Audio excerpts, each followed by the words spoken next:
नमस्कार, स्वागत है आपका द न्यूज पर। मैं हूं आपके साथ शिप्रा सैनी। दिल्ली से लेकर मुंबई तक छापेमारी का दौर लगातार जारी है। दिल्ली एनसीआर में ऑनलाइन पोर्टल न्यूज क्लिक से जुड़े पत्रकारों के ठिकानों पर छापेमारी की गई है। यूएपीए की धाराओं के तहत मुकदमा दर्ज करके ये बड़ा एक्शन हुआ है। लेकिन इन सब के बीच अब मुंबई से भी बड़ी खबर सामने आ रही है, जहां पर सामाजिक कार्यकर्ता तीस्ता सीतलवाड़ के घर पर भी छापेमारी की गई है। तो जुहू में जो उनका आवास है, वहां पर मुंबई पुलिस ने ये छापेमारी की है। हालांकि सूत्रों के हवाले से जो जानकारी इस पूरे मामले में सामने आई है, उसमें यही बताया गया है कि न्यूज क्लिक से जुड़ा ये पूरा मामला है जिसमें ये छापेमारी हुई है। और दिल्ली पुलिस के साथ साथ मुंबई पुलिस ने तीस्ता सीतलवाड़ के ठिकानों पर ये छापेमारी की है। मुंबई में जो उनका आवास है, वहां पर ये छापेमारी चल रही है। आपको मैं ये भी बता दूं कि सीतलवाड़ पर गुजरात दंगा मामले में फर्जी हलफनामा दाखिल करने का आरोप है। प्रधानमंत्री नरेंद्र मोदी के खिलाफ फर्जी सबूत जो थे वो उन्होंने गढ़े थे ताकि मोदी को फंसाया जा सके गुजरात दंगों में, जिसको लेकर वो जेल में भी रह चुकी हैं। लेकिन अभी इस पूरे मामले में जो बड़ी जानकारी सामने आ रही है वो यही कि तीस्ता सीतलवाड़ के आवास पर दिल्ली पुलिस के साथ साथ मुंबई पुलिस भी तलाशी के लिए मौजूद है। और अगर इस पूरे मामले को विस्तार से समझा जाए तो आपको मैं ये बता दूं कि तीस्ता सीतलवाड़ के जो पति हैं जावेद आनंद, दरअसल उन पर यह आरोप है कि चीन से फंडिंग लेने का जो ये पूरा मामला है उसमें 13 लाख रुपए उन्हें भी मिले हैं, जो कि सूत्रों के हवाले से ही ये जानकारी सामने आ रही है। साथ ही तीस्ता सीतलवाड़ की जो बेटी हैं उन पर भी आरोप हैं। तो कुल मिलाकर ये उनके परिवार से जुड़ा मामला है। चूंकि तीस्ता सीतलवाड़ के जो पति हैं जावेद आनंद, उन पर 13 लाख रुपए फंडिंग लेने का आरोप है और साथ ही वो चूंकि एक पत्रकार हैं, तो ऐसे में उनके ठिकानों पर ये छापेमारी चल रही है। इसके अलावा तीस्ता सीतलवाड़ की बेटी तमारा का नाम भी सामने आ रहा है। 11 लाख रुपए उन्हें भी मिले हैं, जिसको लेकर ये तीस्ता सीतलवाड़ के ठिकानों पर मुंबई पुलिस और दिल्ली पुलिस ने मिलकर छापेमारी की है, जो कि मीडिया रिपोर्ट्स के हवाले से जानकारी सामने आई है। INC today has now come to mean I need Chinese MOU, I need Chinese money, I need Chinese propaganda. The Congress party is not only linked to China with Chanda, which they have received in Rajiv Gandhi Foundation, with MOU ka dhanda, which they have signed, Rahul Gandhi has signed an MOU with the Chinese, but now even their propaganda is what the Congress party has been spilling. And therefore we see time and again the Congress party echoes and articulates a similar line that seems to be a script of Beijing and China on every issue. Today it has been amply clear that the organization that is being spoken of received over 38 crore rupees, that too illegally, and through the medium of a person, Neville Roy Singham, who was acting as a front of China, and this was used to propel and push Chinese propaganda on many issues, to bolster the image of China and to undermine India and India's position on key and critical issues, whether it is COVID, whether it is Rafales, whether it is national security, to try and create divisions within the country. This entire conspiracy has been unveiled. The manner in which this funding was received illegally, shares of a new loss-making company were purchased at 11,500 rupees. We have seen that how money was received for export of services, and those services are not clear what those services are. And despite that, so much evidence being available, which has been put out by the Enforcement Directorate, you have the Congress party coming out in defense of these propagandists, because the Congress itself articulates the similar script on all these issues.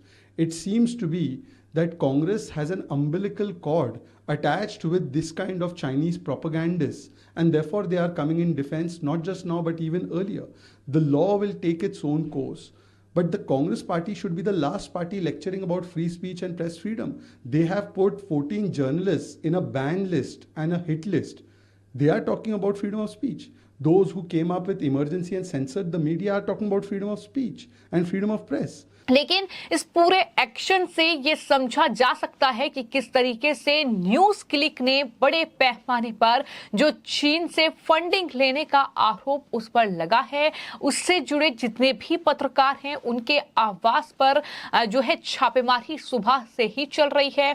Delhi NCR की अगर बात की जाए तो लगभग 30 ठिकाने ऐसे हैं जहां पर दिल्ली पुलिस की स्पेशल सेल ने छापेमारी की है। अभिषाक शर्मा जो कि न्यूज क्लिक के पत्रकार हैं, इसके अलावा कई और जाने माने पत्रकार हैं जो कि न्यूज क्लिक से जुड़े हुए हैं, जिन्होंने दरअसल फंडिंग ली है चाइना से और उनके जो एजेंडा है उसे आगे बढ़ाया है, देश में जहर खोलने का काम किया है। तो उनके ठिकानों पर छापेमारी हुई है। साथ ही कई जो पत्रकार हैं उन्हें हिरासत में लिया गया है। जो इलेक्ट्रॉनिक्स चीजें हैं यानी लैपटॉप और उनके फोन वो जब्त किए गए हैं। जाहिर तौर पर इस पूरे मामले में ये फंडिंग कब हुई है, कहां से हुई है, कितनी फंडिंग हुई है, 38 करोड़ रुपए की फंडिंग का आरोप है। तो ये तमाम चीजें खंगालने के लिए अब दिल्ली पुलिस की जो स्पेशल सेल है वो इस पूरे मामले की तफ्तीश कर रही है और इससे पहले ईडी ने भी इस पूरे मामले में जो है एक्शन लिया था। लेकिन अब ये पूरे जो तार हैं इस पूरे मामले के वो ना सिर्फ अभिषाक शर्मा और न्यूज क्लिक से जुड़े पत्रकारों तक सीमित है, बल्कि सामाजिक कार्यकर्ता तीस्ता सीतलवाड़ जिसने कई विपक्षी दलों के इशारे पर प्रधानमंत्री नरेंद्र मोदी के खिलाफ गुजरात दंगों को लेकर मनगढ़ंत जो सबूत थे वो पेश किए थे, झूठे सबूत पेश किए गए थे और जाहिर तौर पर उस पूरे मामले में कोर्ट से उन्हें कोई राहत नहीं मिली थी, सुप्रीम कोर्ट से जमानत नहीं मिल पाई और जेल में उन्हें रहना पड़ा। इस पूरे मामले में उनकी हार हुई और प्रधानमंत्री नरेंद्र मोदी को गुजरात दंगों में कोर्ट ने क्लीन चिट दी। तो ये कहीं ना कहीं तमाम चीजें हैं जो कि देखने को मिली हैं, लेकिन ये कार्रवाई बड़े पैमाने पर हो रही है। आपको ये बता दें कि फिलहाल जो जानकारी सामने आ रही है वो यही कि न्यूज क्लिक से जुड़े कई पत्रकार हैं और चूंकि जावेद आनंद जो कि तीस्ता सीतलवाड़ के पति हैं वो भी एक वरिष्ठ पत्रकार हैं और किस तरीके से वामपंथी जो कहीं ना कहीं एक एजेंडा है उस पर वो काम करते हैं और इस वजह से न्यूज क्लिक के से जुड़े ये तमाम पत्रकार हैं जिनके ठिकानों पर छापेमारी हुई है।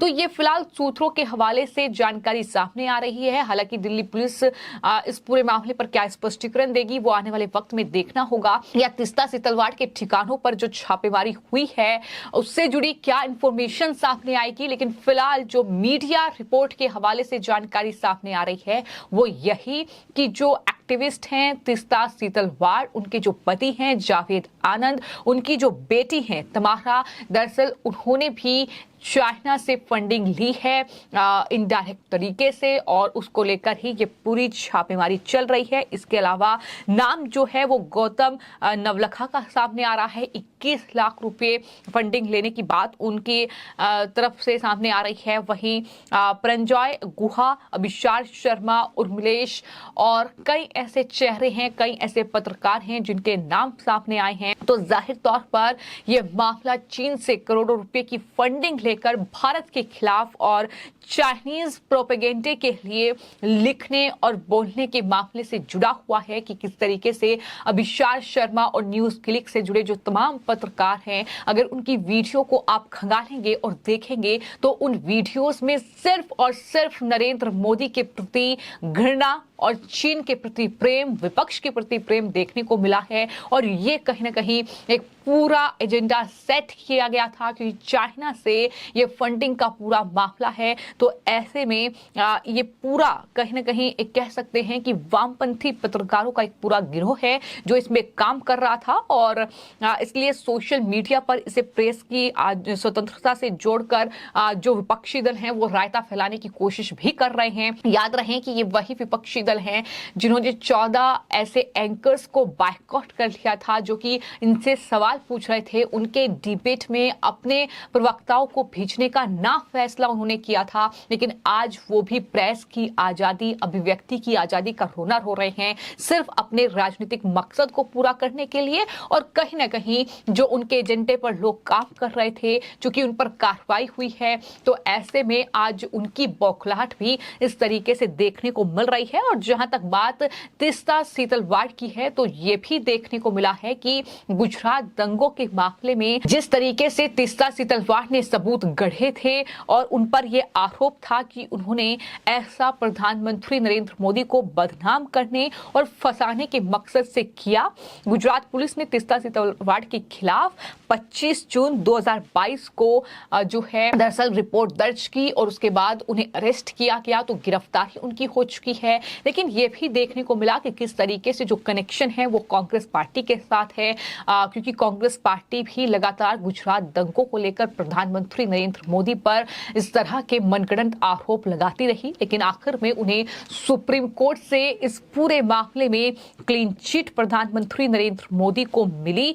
लेकिन जिस तरीके से तीस्ता सीतलवाड़ ने जो आईपीएस और पूर्व डीजीपी आरबी श्री कुमार रहे हैं उनकी मदद ली, हालांकि उन्हें सस्पेंड किया गया, तो इस तरीके का काम जो है वो तीस्ता सीतलवाड़ ने किया है। किस तरीके से कहीं ना कहीं ये तमाम लोग जिन पर देशद्रोह का मामला जो है वो कहीं ना कहीं अब इस पूरे मामले में जांच चल रही है। जिस तरीके से ये पूरा मामला सामने आया है और ये फंडिंग लेने का आरोप है चाइना से, जिसमें न सिर्फ अभिषाल शर्मा और न्यूज क्लिक से जुड़े चेहरे बल्कि यूएपीए की धाराओं में केस दर्ज करके ये पूरा जो मामला है वो खंगाला जा रहा है दिल्ली पुलिस की स्पेशल सेल के साथ साथ। अब खबर यही है कि मुंबई पुलिस भी इस पूरे मामले में छानबीन कर रही है। फिलहाल आपकी इस पूरे मामले को लेकर क्या राय है, कमेंट बॉक्स में जरूर लिखें और चैनल को सब्सक्राइब करें। धन्यवाद।